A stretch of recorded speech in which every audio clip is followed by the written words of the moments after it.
I had Humble Pie's live album going, and I'm turning that off. Yeah, I mean, yeah, so I don't have music on right now. The only time I don't have music on is like when I'm at the doctor's office or something. That's about it. That's about it, you know. Otherwise, you know, travel around, I have earbuds in my, if I'm going to like, buy food or something. Yeah, I listen to music constantly, except for when I'm except when you can't. Well, unless I'm being I'm being a parent and I have to do parent stuff with my daughter, then.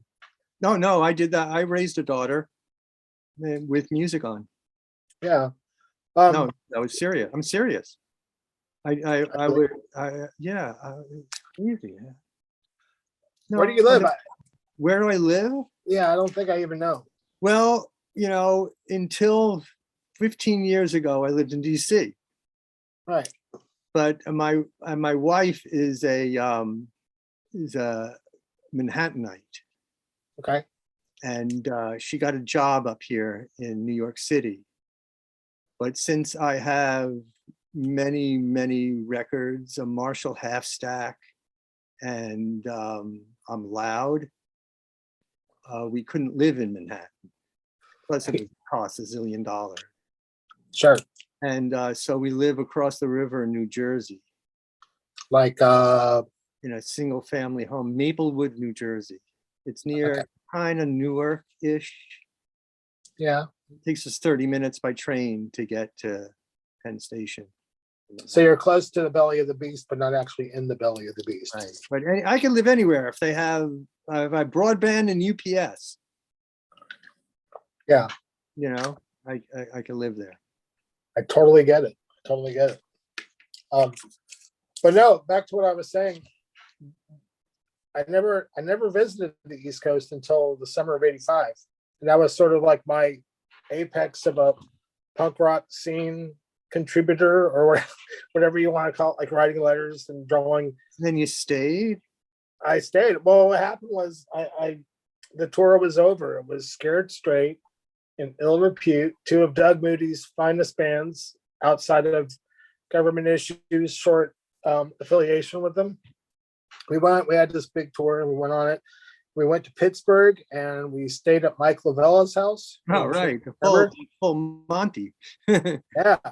And then we parked in their probably not great neighborhood, and somebody drove off with the U-Haul and the vehicle that was rented for the whole thing. So they stole everything, all the equipment for both bands, all of our Mystic records that we were selling on tour, all of our personal belongings, everything gone. Oh. It's kind of a famous story for just like. Why have I never heard that? That's terrible. Yeah. Well, how long ago was that? It was a long time ago. So anyway, to make a long story short, we went on and played one more show in Baltimore. On borrowed equipment. On borrowed equipment. And that we did pretty good and Ill Repute did not. So they made the call and said, oh, we're done. But then I was like, well, I've never been here before. And I was friends with the COC guys. So I was like, I was so close. No, you weren't. Baltimore and North Carolina? Yeah. Baltimore's close. It's not too far away. It's 5 hours away, but when you're like 19 years old and this is your first time away from your family and it's like I just didn't want it to end. So I was like, well, I quit in a nice way because I just didn't want to go home. I had a couple $100, back home, which was like $1 million back then in 1985. $200 was like a lot of money for a 19-year-old, and I just had that money wired to me, and hung out with COC, and I just kind of was probably a pain in their butt, and just went all over the East Coast with them. You didn't go on tour with COC when they played DC? No. That was before. That was before you got there, maybe. Maybe that was. Well, I mean, I know they played in DC a lot off and on. That might have been like 84, maybe. I think they played Eye for Eye. Eye for an Eye was 84. Then Animosity was the end of 85. Their first kind of early peak. But Yeah, that's so why. so by the time I was out here, the rest of the Scared Straight guys went home, and Scott Radinsky told me later that because you guys were affiliated with Mystic and Doug, that he ended up hanging out with you guys and maybe being a Who started roadie. hanging out with us guys? Who? Scott Radinsky. Yes, in California. Yeah. Yeah. Well, he's the guy. He was in the band I was in. He was roadieing, quote unquote, for us. Right. And was he like driving you guys around and stuff like that? No, we had Mystic got us an RV. Really? Yeah, we were treated like kings on that tour. We played the Olympic Auditorium. Remember that? Conflict and Subhumans, and was there a Japanese band on the bill? Like a Golden Voice show? Yeah, it was a Golden Voice show. Okay. Yeah. And we played Fender's Ballroom the next night, maybe. Fender's Ballroom was sort of like, I wasn't in California long enough for the rise of Fender's Ballroom, but I think It was 85. It was 85 on that tour. 85. And then we played, then we went to Azusa, right? To Azusa. You played with we played with Uniform Choice. Who we discussed offline. Yes. It was a great show. It really was. Yeah. Well attended, not violent. Just and Government Issue played in California right before I could go to shows in '83. We played every year there. 82. We played there in 82 also with Scream. Yeah. Played the mostly San Francisco, mostly Northern California in 82. Right. And then in 83, we played LA twice, maybe. Right. With Rob filling in on bass from Artificial Peace. Right? Yeah. He was our touring bassist because Mitch Parker had just quit. Mm-hmm. And so we needed a bassist. And he was on Boycott staff. Mitch Parker was on Boycott staff, yeah. Right. Which is your first album playing guitar for Government Issue. Yeah. I played bass on Make an Effort. That was February 82. With Brian Baker's freezer burn guitar sound on that record, which is why do you call it freezer burn? He played, it was a Les Paul through a Distortion Plus through a Yamaha solid state combo. Yeah. 112-inch in it. I'm trying to match your memory because I can tell right away that you have a good memory. I have my brain is filled with an encyclopedic knowledge of useless facts. That's me. That you just described me to a T. Yeah. But if you ask me, for every show, just about every show, and dates, names, and places, but no short-term memory whatsoever. Do you remember when your parents' birthdays are? Yes. Okay, well, I can't. But I can't remember what I had for breakfast this morning. I can remember I can remember the order of every album that the band Angel put out. But if you held a gun to my head and said, "When's your mom's birthday?" I just couldn't tell you that. No, I'm good with numbers too. Yeah. Phone numbers I don't have to write down. Right. But otherwise, useless idiot, pretty much. Well, I have the same sort of useless idiot skills as far as I'm blessed and cursed with a good memory of things. I have an obsession with music, and when I was in the band, I had an obsession with the band. I would have walked over hot coals, and I practically did. For 9 years to be in a band with John Stabb. Yes. Testament to my what I could put up with. Your dedication. Yeah, there you go. Yeah. I remember a lot of things about tours and stuff, like tour dates and personnel, and, just all that stuff is all in there. Yeah, and plus the Government Issue as a band. I mean, after a certain point, it was especially when Mark, the original drummer, bowed out. It was before that. It was generally you three guys, only bassists, yeah. with an amazing arrangement of bass players. In fact, I wrote to you and said I actually talked to Steve Hanskin. I sort of worked up the nerve to just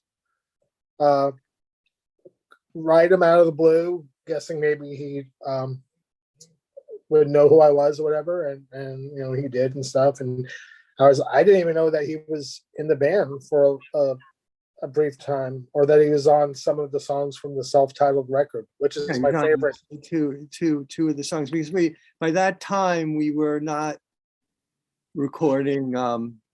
After Joyride, we stopped recording like the whole album at once. We did it in pieces. I was always afraid that it was the last day of the band every day. So this can't last. So whenever we got like 3 or 4 songs, go into the studio, record them. Right. And so that's why the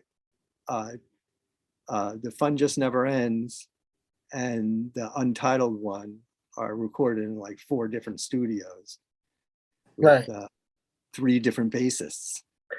Yeah. Well, the other thing that's interesting about Government Issue is like, no matter how many bass players you went through, or no matter how many drummers you ended up having, or how many phases or periods, looking back, the recorded output was always of a really high quality and a real varied quality too. It wasn't all just the same thing. I think maybe also, that was also done on purpose. Also, I guess. Yeah. I mean, I didn't do it. I did it semi-consciously. I was like, this just can't last forever. People aren't going to be listening to loud and fast hardcore for the rest of their lives. You should just record what you want. Mm-hmm. You know what I mean? How we felt at that time. Sure. So I guess there's some, it's a little future-proof in a way, because I mean, as much as I like Die Kreuzen and Negative Approach and things like that, there's only a limited amount of audience that they're going to have. You know what I mean? I know what you mean, because like anything I thought was good, even in that world, I guess you picked those bands because there was certainly more of the gnarly. I had just listened to them. That's why I still listen to that stuff. So same here. I mean, not every day, but not my next door neighbor does not, if you know what I mean. Yeah, I know what you mean. Yeah, but if I play my next door neighbor any album past Joyride, maybe there's a chance that they might dig it, in a way, not all of it. Yeah. But just music that we liked. We just thought that was good music. Yeah, that's still what I think. Very influenced by hardcore, though. Always. Oh, sure. By hardcore, sure. Right? Well, people forget. I mean, like, whenever I talk to anybody from my time period, like you or whatever, there's always this instant sort of thing, because like, we were, and I'm not trying to make it sound like some history lesson or the fact that all these years have passed, but like that feeling for that stuff, just, it's still the same. I mean, it may not be, I'm not waking up, taking my daughter to school, and then, man, I'm going to go home and listen to those SOA demos because, but you're talking to someone who understands. Someone who understands, because when you talk to people that, and I've, some of the interviews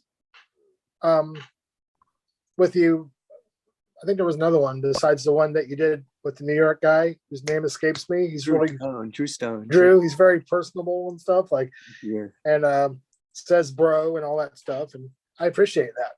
But he's into it, man. Yeah, he's really into it. I like him. Yeah, he's a nice guy. Did you hear the one with Steve Ricardo? No. Oh, you should play that one. He's very much into it too.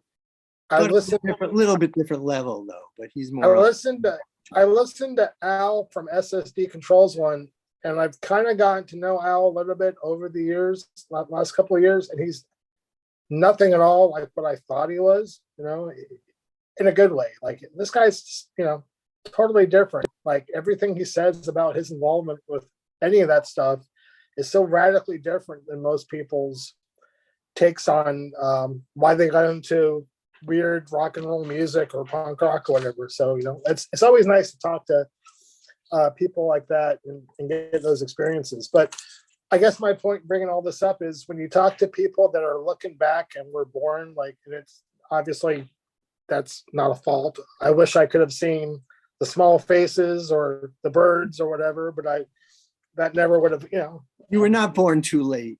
No, I was kind of born. I was born too late. I think so. If I wanted to see, man.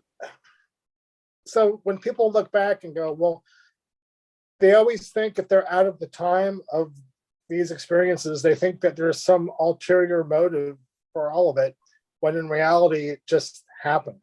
Like nothing was planned, there was no. So that's kind of funny when people that learn about it through the internet or whatever, which is great. I'm not knocking that at all. I mean, I wish there was an internet when I was a kid, as far as, music and, whatever. But it's always going to be different than when you talk to somebody that actually had the experience of, actually being in it while it was going on, which I guess would be the same thing for the Beats or the hippies or whatever version of the counterculture that they found themselves into. Whereas now, and I'm probably wrong, but like, I don't know if there is any culture. like, in other words, like in the 60s, there was this definite stuff going on as a kid. In the 70s, that's when I came of age, more or less. In the 80s, that's really when I came to age, punk rock, hardcore, blah, blah, blah. The 90s, okay, what happened in the 90s? Punk rock exploded. Electronic exploded. Electronic music exploded.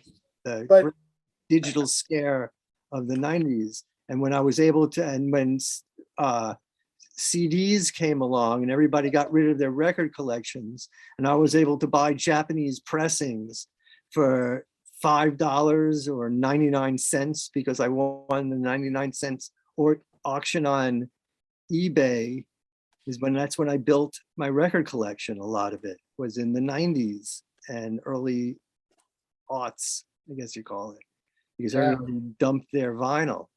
So I was able to score all of that. I have no holy grails anymore. I have all my, I don't know how to explain it any other way.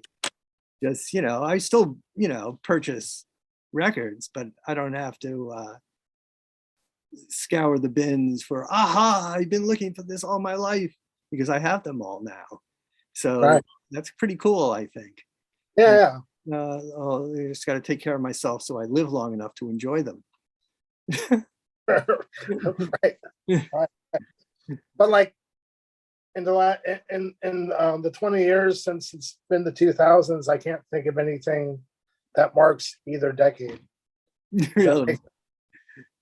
Like the world is caught up with things to be nostalgic about, and now there's nothing. Okay. Deep thoughts.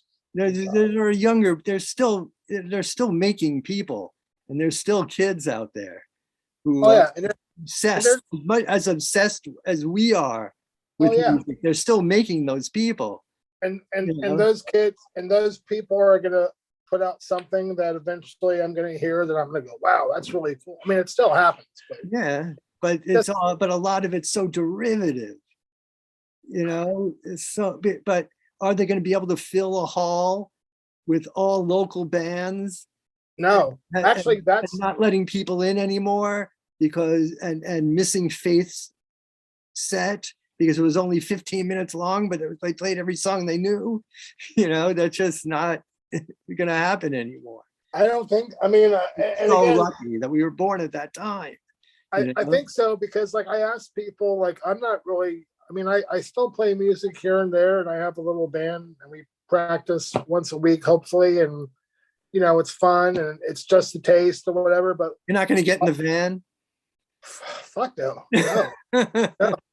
No. There was a tour. Government Issue did a tour in 2015, you know. Mhm. And I politely declined. I was not going to get in the van. I just couldn't do it. And they lucked out that John Barry, the original guitarist of Government Issue, was available at the time. The guy that sped up Rolling Stone songs and just called them his own riffs. But they played that festival in Chicago. Uh-huh. It was all great and everything, but then they played a few other shows where like 4 people showed up and stuff. You know? Yeah, my ego just couldn't handle that. I couldn't. I just You couldn't. know, I mean, whatever it is I think I deserved or think anybody else deserves, I just know whatever that is not going to match up with the reality of being in a band when you're like, I just turned 57. So the reality of being an old guy that can still play and still would be willing to play kind of clashes head to head with the reality of the situation, which is, I mean, there's just not going to be a lot of people that are going to be excited about. Yeah, but you're not going to be touring like Sting is touring or something, and stay at the Omni, and and have a driver take you to the airport so you can get to the next show. You know, No, there'll be none of that. There'll be none of that. That's not going to be. That's not a reality. If you're going to tour now, it's going to be in a stupid van. You know, whose wet T-shirt is this? And I just couldn't do it. My favorite thing of the last couple bands I was in the last 20 years is the cool factor of being where you are and still playing shows where there has to be, it's like some martial law for whatever version of punk rock and hardcore keeps going on. The rule in question is you can play a show, but there's going to be at least 4 other bands that are going to play. You know, so you're going to be part of a 5-band bill, and you're like in your 50s. Oh, that's what all musical art forms are. Expected to care about, and that's waiting. nothing. That's what you're doing. You're waiting. Yep. 90% of it is not music. No, nope. Most of it's not about music, really. It's just about a lot of it's waiting and hoping that more people are gonna want to see you. And I have no idea. I mean, I ask people around here when I do the rare opportunities where I do leave the house and maybe do something, and hey man, I haven't seen in a while. And a lot of people I know are still really involved in playing in bands locally and doing that stuff. And I always say, is there anything I'm missing out right now? And they all say no. They're all like, and I'll say, is there still a situation where like a band will play that's so great and inspires a dozen of fans to put together their own bands, and then there's this wave of a scene? It's the metal scene, the doom and grunge band. Oh man, I love that stuff. And I've been at a couple of shows where I've been maybe besides the janitor or something like that, the oldest person there. And I just love that stuff, man. You mean like the underground metal kind of community? Like I know I'm even a little over the ground, like YOB. Yeah, I've seen Monolord from Sweden. Uh-huh. They're just awesome. Metal people seem to be a little more dedicated. Absolutely, and there's a scene, and there of course there are 4 bands, and 3 of them might not be any good, and you might not have heard of them, and then you're waiting for the headline band. Doom a dozen. Yeah, I'm telling you, man. I've just seen some really great bands, and Wino is still playing, and the Obsessed, right? They just toured. There's a lot going on, Brian. It's too bad you're missing it, man. I can't believe North Carolina has a great metal scene, very influenced by punk and hardcore. Very. Well, when I was growing up, I also liked the underground metal world. I mean, that's, to me, they're both so similar that when, like you, I liked music before I heard punk rock, and I'm sure I had a big interest in what had come before. So I wasn't somebody Sabbath. It's always Sabbath, right? Yeah, Sabbath, being scared of them. And All that Funk stuff. Live, man, that album is just Frampton Comes Alive. I was really no, not into. for no. Sorry, not my Humble thing. Pie. You meant to Humble say Pie, Humble definitely Pie. Humble Pie, rocking the Fillmore. I can't believe Peter Frampton quit Humble Pie. Oh man, that was a Clem Clemson. Their replacement was pretty good. Yeah, he's good. He's good, but it's The Smokin' album is pretty darn good. 30 Days in the Hole. I love it when English band play African American influenced blues. I hate to say this, but I kind of like their version. Parchment Farm. It's things like or like Peter Green's version of that. The Parchment Farm. Not Parchment Farm, but Peter Green, the original guy from Fleetwood Mac, Yeah. this Jewish Cockney guy from England. I know. Their first two albums are blues rock. I like those. I kind of like the English interpretation of the blues, probably a little more, I guess. I'll put on John Lee Hooker every once in a while, but I rather listen to Humble Pie play Rolling Stone and I love that song. And Are You Ready? 4 Day Creep. Isn't that where they opened it, right? Yeah. I love that stuff, man. Oh. You know what? I haven't even asked you a question yet. No, you should. You should. Before we run out of time, before I get called to dinner. I have as much time as you want to give me, but and I haven't. I have a drink. I have a drink. I think. Wait, excuse me. I got to get my drink. Put it on hold. My mouth is getting dry. I have a drink on the other side of the room. That's fine. So we're here talking to Tom Lyle from Government Issue. I haven't talked to Tom's in 30 years. Former Government Issue. Former. What some of you people out there might be watching, the reason why you might be watching this probably isn't because of me, but probably because of Tom. And Tom has done a bunch of music over the years, but if you might know him from something, it could be because he was in Government Issue. And you're kind of like the custodian for the band too, right? Yeah. I'm still taking care of business, as it were. We have a website, Bandcamp page, where we sell live, because I was always into taping. Yeah. And so I taped all our shows, and some of them came out pretty good, sound quality wise, and they're on our Bandcamp page, which is govt-issue.bandcamp.com, or you could just put Bandcamp. You just search for it, you'll find it. I'll take a picture of the Bandcamp. I'll take a screenshot of the Bandcamp page and I'll stick it. Post that on there. Yeah, because there's some good stuff on that, and our records are still available on Dr. Strange, and they're repressing the vinyl, and the last two albums, You and Crash, will be out relatively soon. They've been telling me that for 9 months, but you're trying to get the rights to those last two records with Jay and Pete and under your control from the record. I've always had masters of our albums.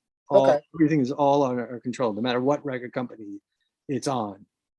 Right. And although Mystic has never paid us a cent in royalties. What? Not nary a cent. But they did buy us our smoothies on Hollywood and Vine, and put us in a nice hotel while we were staying there. Mystic gave Scared Straight and Ill Repute copies of our record, that our free record, that we didn't lift a finger to do anything and didn't pay any money, and we still got a free record, and we were able to sell that. And no matter what their reputation is, the fact of the matter is, even back then, people heard those records, people saw those bands play those songs and sang along to them, and that never would have happened if it wasn't for Doug Moody and Mystic.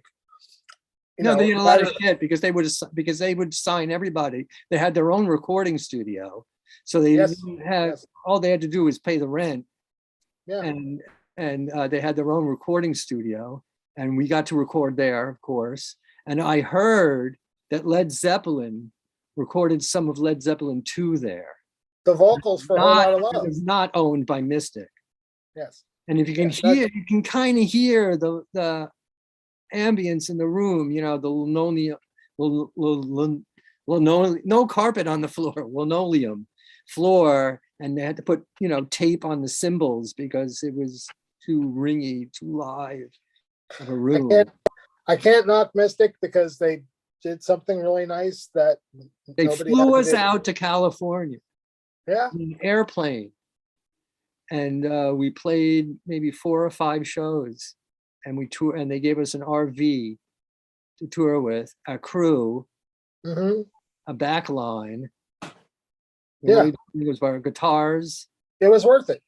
Oh, it was definitely worth it. We had a great time. Yeah, probably. I think we saw a taping of the Merv Griffin show too while we were there. Even better. Can't beat that.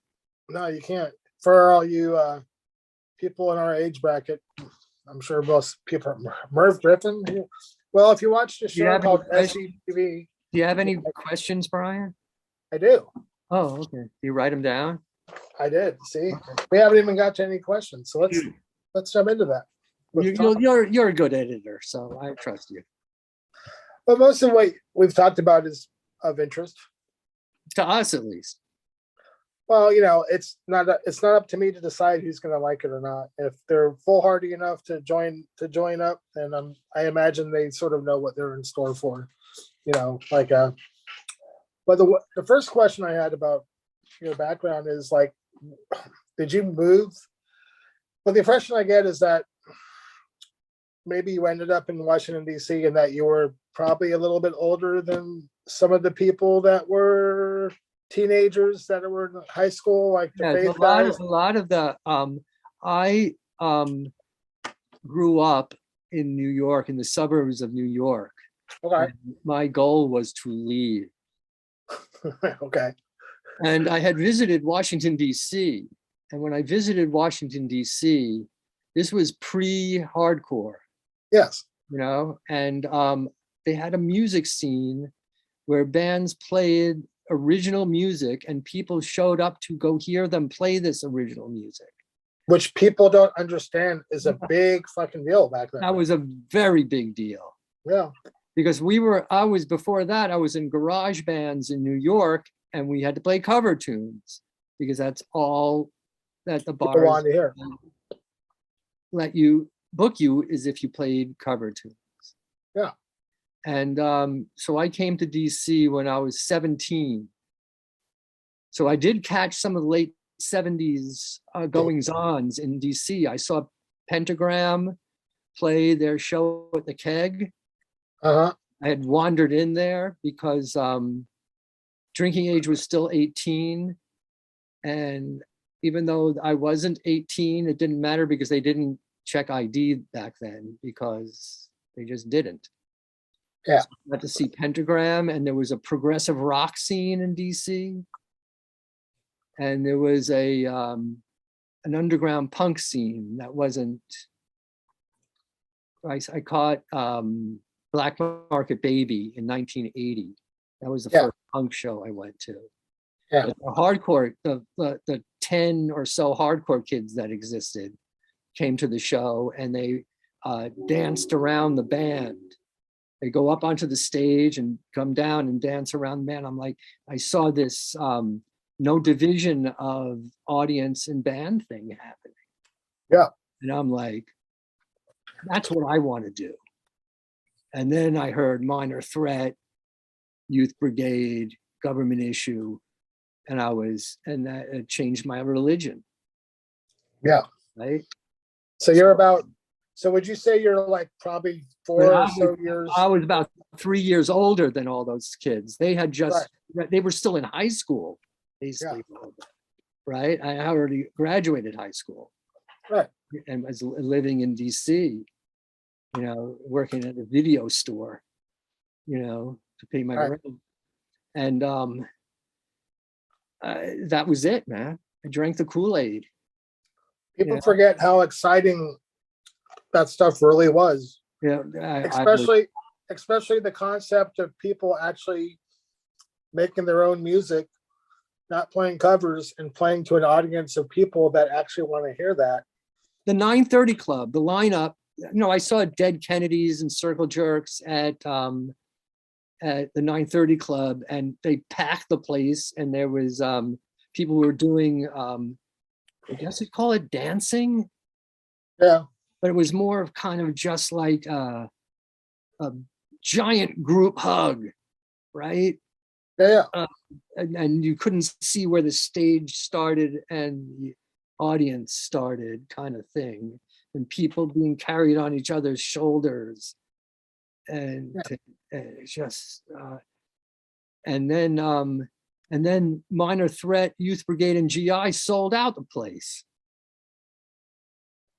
I was like, we're playing their own music. Yeah. Which is a big deal.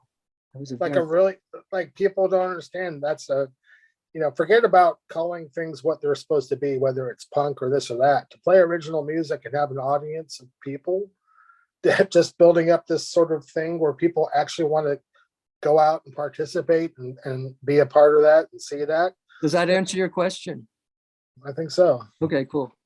So the next question is, you joined GI as bass player before, I think I know the story. You ended up, you replaced the original bass player, and then there was a reshuffling of the lineup, and eventually you got moved to guitar. Close. For the Boycott Stab area.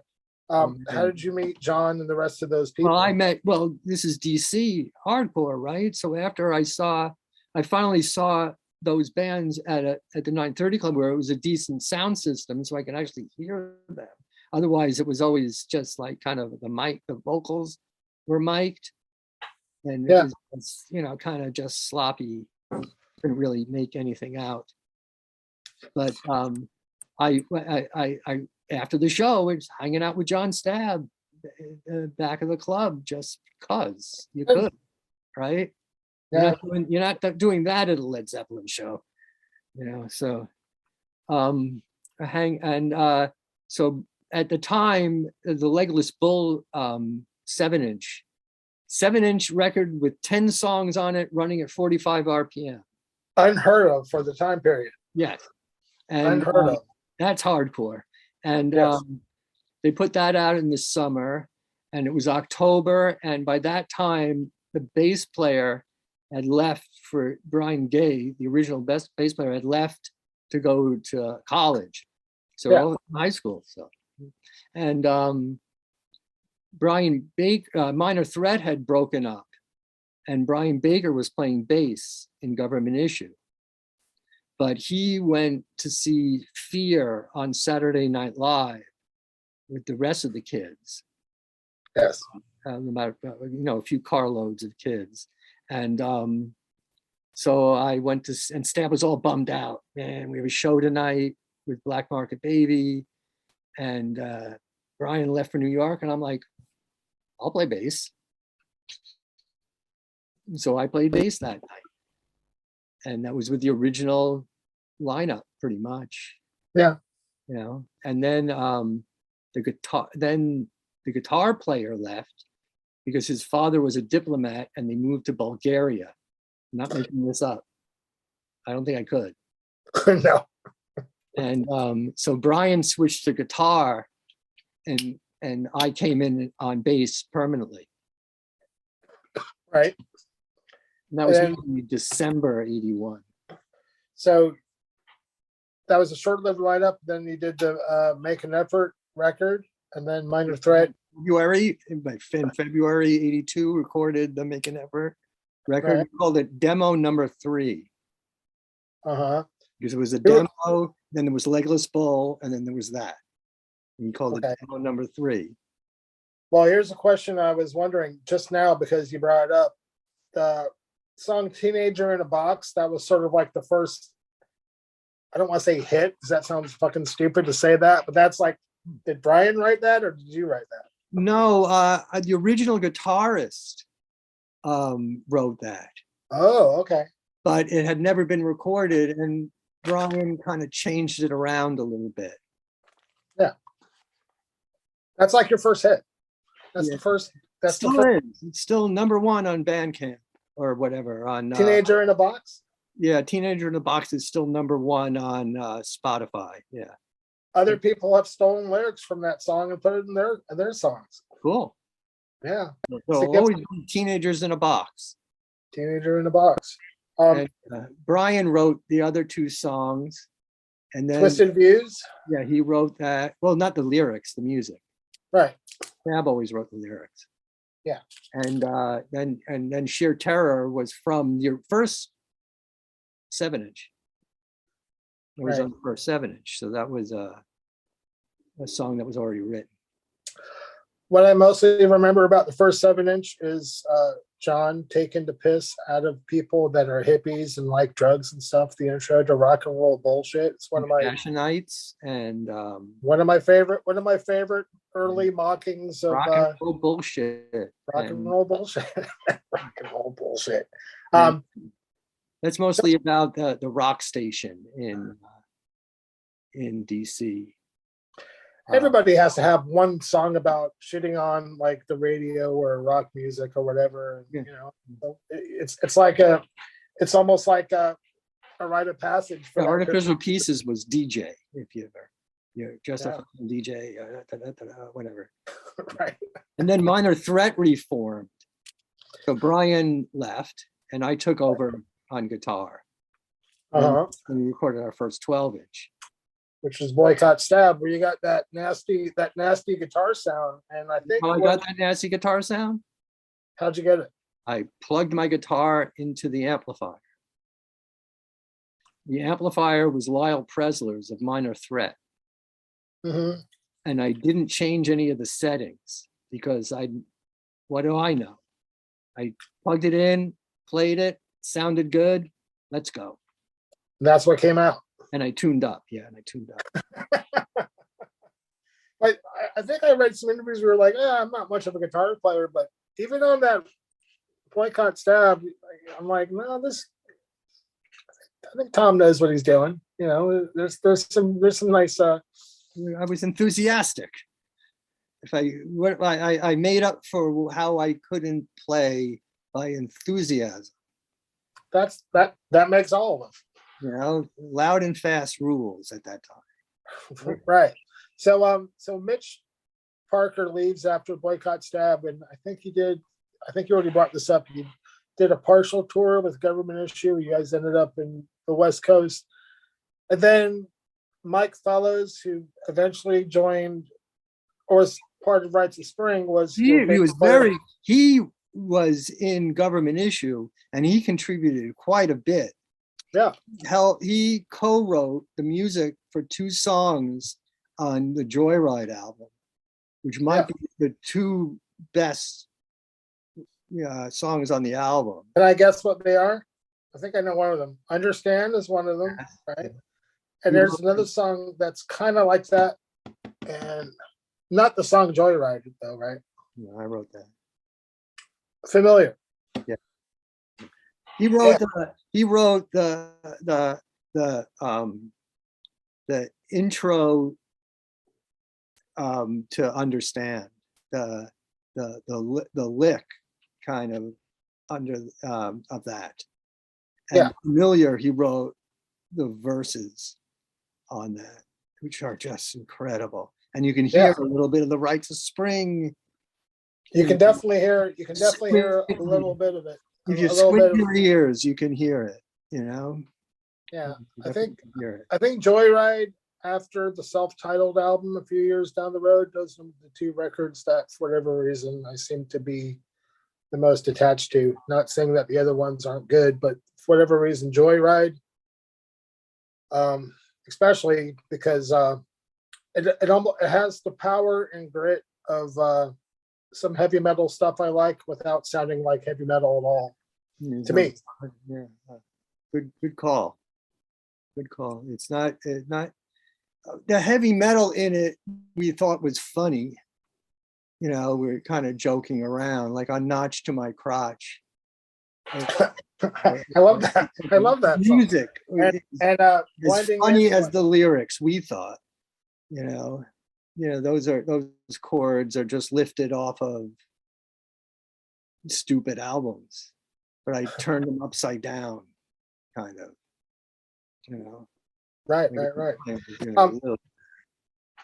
So the other thing I was kind of wondering about is like, since Government Issue started a tour pretty early on, along with Scream after Minor Threat, and I'm not sure back then a lot of bands really went out on tour, but I know that growing up in Los Angeles, that me and all my friends and everyone I knew, we all desperately worshiped every DC band that came our way. Not even just through Discord, but like, there's plenty of other things that came out on some of the satellite labels that, because obviously not every band that came out of the city can be put out on one record label, but we all worshipped like you guys and Minor Threat. And why DC?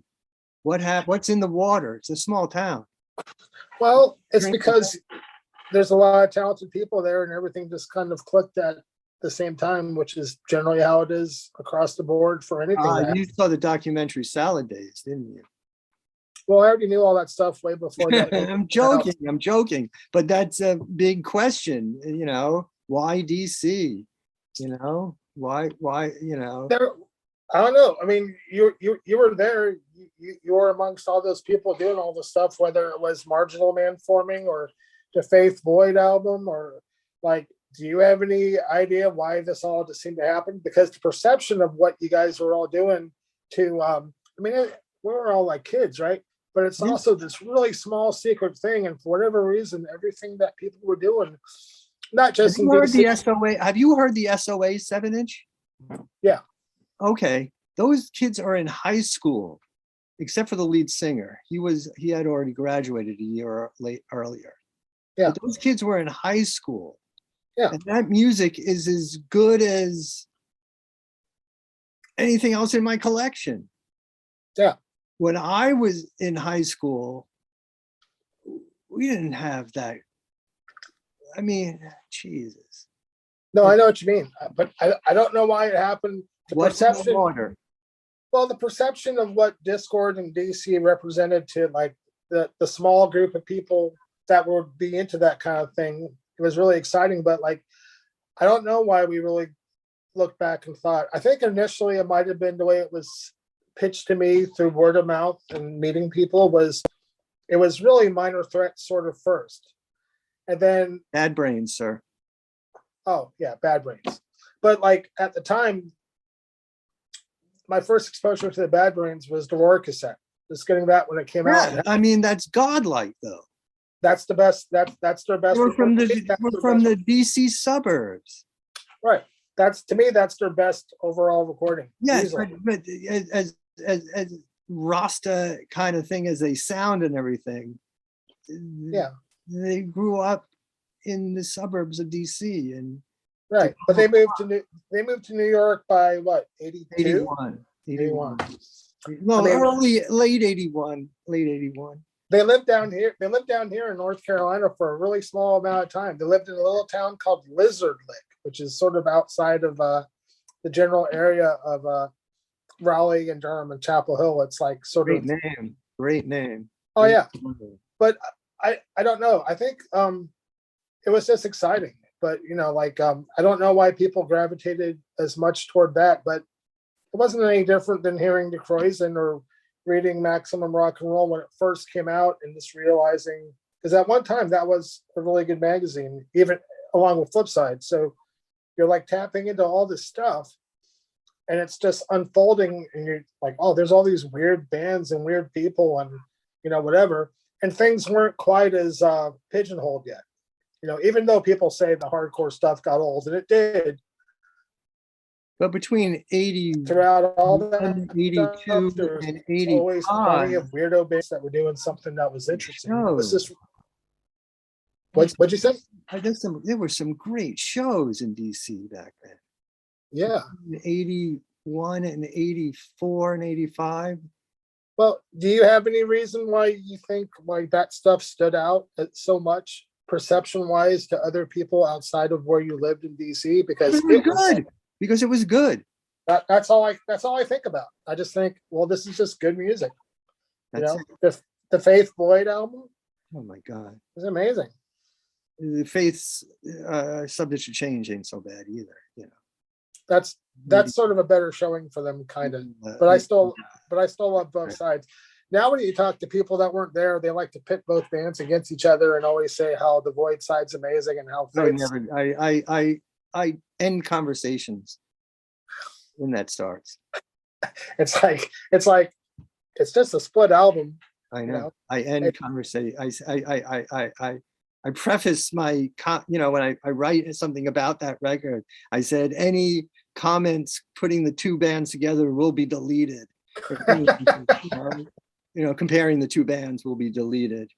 They're both totally two different things. I don't know and why. They're both A+. Yeah. All the guys in COC, when I first came down here, they had they would go up and see all the bands in DC because, it's 5 hours away. And it would come up. And they all said the same thing. They all said every band was good, but for whatever reason, we all just seemed to think Faith were ultimately the best band. Faith and Void sets, very, very unpredictable.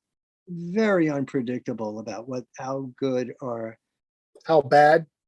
Bad in a good way, of course. I know what you mean. Different. Well, I mean, all different. Or, they were so different from each other. Every show, very unpredictable. Very unpredictable. Mm-hmm. Do you think that when the first wave of those DC bands broke up, like when Minor Threat finally broke up and when Faith broke up, did that sort of cast some sort of shadow, kind of preparing people for what would happen in the next year during the Revolution summer? Because we don't know. We were on tour. We started in 85/86. We were either recording or on tour. Like I said, I was kind of like the leader of the band, and and one of the reasons why we couldn't hold on to bassists was that they couldn't keep up with our. My whole philosophy was this could end any day. Let's not stop. So we would either be recording or we were on tour. And if we weren't, I would be bored shitless. And I'd say, what are we going to do next? What are we going to do? So that's kind of why we have a lot of records out. Because we got signed to Fountain of Youth, I guess we never signed a contract. But Dutch East India was funding them. And they told us that we can go into the studio anytime we wanted. They'd pay for it, and they'd put out as many records as we wanted, whenever we wanted. So that's when you just kind of rolled up your sleeves and you're like, all right, well, we didn't even, but this is all in hindsight though, because when we were doing it, I didn't realize that that's why we were doing it. We just did it because we could, right? And I loved what we were doing, right? Not all of it. I mean, a lot, like we said before, 90% of it was bullshit. But when that 10% came along, man, makes it worth it. Totally, man. It reminds you why you're doing it. Yeah. Question: I would have walked over hot coals, man. Right. We would. Well, you've always been very generous about stating which people influence you and how much you were influenced by what was going on around you. And there's lots of really good guitar players in that world. And I want to ask you some thoughts about some of these people. And I'm going to start off with Eddie Janey because I have this theory that I want to try out on you about Eddie Janey, the influence of Eddie Janey. Since Eddie Janey showed up on the back of that Faith Subject to Change album, and when the Rites of Spring album came out, and Flipside magazine had pictures of them playing, a very important issue of that magazine was the fall of '85, when all that stuff was in full bloom, the Revolution Summer. I would say every year, ever since then, I'm always running into people that play on stage that sound and have the same bowl haircut as Eddie Janey. Every town I go to, there's always some guy that looks just like Eddie Janey. Is that a white guy thing? I think that's racist, man. Come on. I didn't bring up race. I just said he had a bowl haircut, and it was a nice button-down shirt, especially after the Rites of Spring album. Eddie Janney is secretly the most influential person in DC because there's every year I always see some guy that looks just like Eddie Janney and sounds just like Eddie Janney. I wouldn't know. You're asking the wrong. I'll just say I don't know. I don't know. He's very. How do you rate, very but how do you rate talented. Eddie Janney? Right now, I'm going through a girls against boys phase right now. They're good. They're kind of good. And I just posted my Instagram page is pretty interesting if anybody wants to go visit that. I post on there almost every day that I can. And I realized that, man, wow, I have every Girls Against Boys album. I just realized that because I would just buy them as they came out. Do you have a favorite one? No. The one I really like the most, for whatever reason, is Cruise Yourself, the red covered one. Excellent. GSVB is probably the blue one is probably the one I play the most. I'll have to say. Right. But I like all, there's not a bad one. So did you bring them up because Eddie Janney's brother is in the band and he's a producer too? Eli Janney?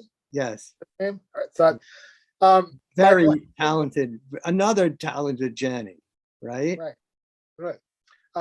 Where does Michael Hampton fall as far as the guitar influences? I always thought that the reason why Faith was so good and why Mike Hampton was so good is because he took guitar lessons and he took classical guitar lessons and used that as an influence in his hardcore. And as it turns out, I was wrong. Okay, what's the real story? He's just self-taught and he's just, that picture on the Sistine Chapel, with God touching Adam's finger, You're going to have all the guitar skills. That's Michael Hampton, That's coming from an atheist, all right? Yeah. Well, he also, But we're getting back to Eddie and Eli. Yes. That's quite a talented family, though. You have to admit. I would, yeah. But all I know is Eddie Janney is secretly the most influential looking person to come out of DC punk rock because every year there's somebody that looks just like him. Okay. So Bubba from Void, how does Bubba from Void rate for you? Because he's amazing. Bubba is God, yeah. Oh, I told you I was an atheist, damn it. Well, you can believe just this time. Okay. And there's another one. There's another one. I don't know, what happened, what was in the drinking water in Columbia, Maryland, because they're not from DC, They're from there was a prefab town made called Columbia, Maryland, and equidistant between Baltimore and DC. Yeah. So and if you look, they're not in the middle of nowhere, but they're just really close to it, right? Right. So, I love that his guitar playing. He's like him and I'd say Greg Ginn. There's a handful of other people, but as far as metallic sort of like weird influences going to that stuff, everything he plays sounds like a video game ending. Yeah, he's just such a brilliant guitarist in Void. Just a brilliant guitarist. Yeah, I love that the Void stuff in a way so much because it just sounds like a happy accident. Like, isn't it? It's like, and I think a lot of it has to do with their late drummer because he's not quite there, but it's in a way that's perfect for everything else. It's just like, like when you start a game of pickup sticks, and you just throw them all down on the ground and it's just all this jumbled mess. But if you push it together a little bit, it goes in line. Right. But Void. Every once in a while, it'll get in line with each other. But and then it'll fall apart again. And then the last few sticks are like the last couple songs on the Void record, right, especially Explode. It's like, okay, you're pulling this out any second now, it's going to collapse, and it does. It might collapse. It's such a brilliant band. Yeah. And I'm going to throw you in that mix. for no other reason than the massive wall of sound you always seem to get, especially from Joyride onward. What were you playing? I'm not a gearhead or whatever, but the introduction of the self-titled record that you start off playing kind of strummingly gently, and then you just turn up the like it seemed like there was a certain my guitar into an amplifier. Well, yeah, I plugged my guitar. That's all I did. I had no fuzz boxes, no MXR, this and that, no pedal board. But yet you still have your own style that's as unique and as different as all these other people. Because I only play two or three strings at the same time. That's my secret. Okay. Are you sure you want to put your secret out? Don't. It's out of the bag. I've told it too many times already.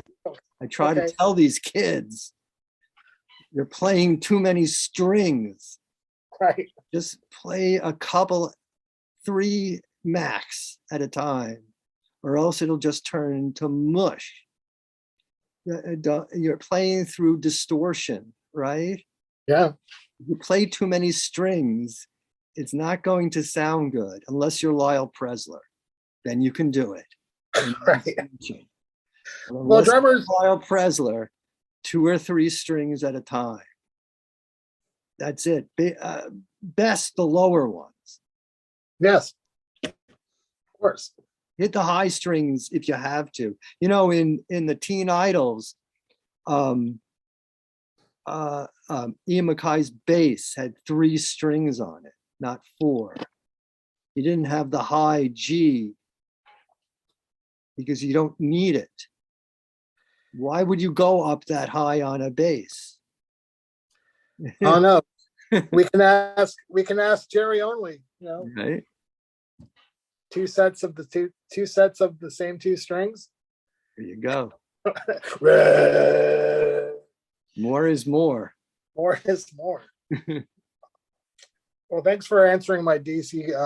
And the amplifiers too. And as far as amplifiers are concerned, that's what I believe also. More is more. Right. 3 heads, 3 cabinets, the very least, I would want to show up with. Well, I'm sure you must be asked about those kind of questions from some people. That how'd you get that guitar sound? Or, you know, why I do, and I say it's the person. It's not the equipment. It's the person. When we played our first European tour, we specified our back. I couldn't bring an amp with us. I brought my head. Did I bring my head? No, I brought no amplifiers with me. I said I need at least 1 cabinet and 1 Marshall 100-watt head. You know how many times that happened on the 40 dates or whatever we played through? Maybe twice. Yeah, 3 times maybe. And I taped all the shows and I play them back, and it sounds like me on every tape, no matter what amp I'm playing through. You know, like stuff like questions about gear, or I mean, like good gear is good. Well, yeah, good gear is good, but like it's still secondary to the person. To the person. It's still secondary to the person. It's kind of like drums, you know. It's like I've never been able to afford, you know, like I've tried out every drum, you know. I can't afford to try whatever, you know. So I'm thinking of an Ian MacKay. Didn't you hear the Ian MacKay story about that? He's playing bass in the Teen Idols, right? And he has this crummy 3-string bass and a crummy piece of garbage amplifier, and they're playing a show with the Bad Brains, and he goes to the bass player. He goes to Earl of the Bad Brains, and he goes, "Man, I'm Daryl of Bad Brains. Man, I need better equipment." And Daryl goes, "Well, let me check it out." And he grabs his bass and he plays through it, and he is great. and Ian's like, "Oh, it's the person. It's the person." I'm gonna ask one last question. Well, first off, thanks again for agreeing to talk to me, especially, you know, it's kind of off the cuff, and also I haven't really talked to you for. No. I think you're my favorite artist, and I wish you would be more mainstream. I wish tell me what to do, man.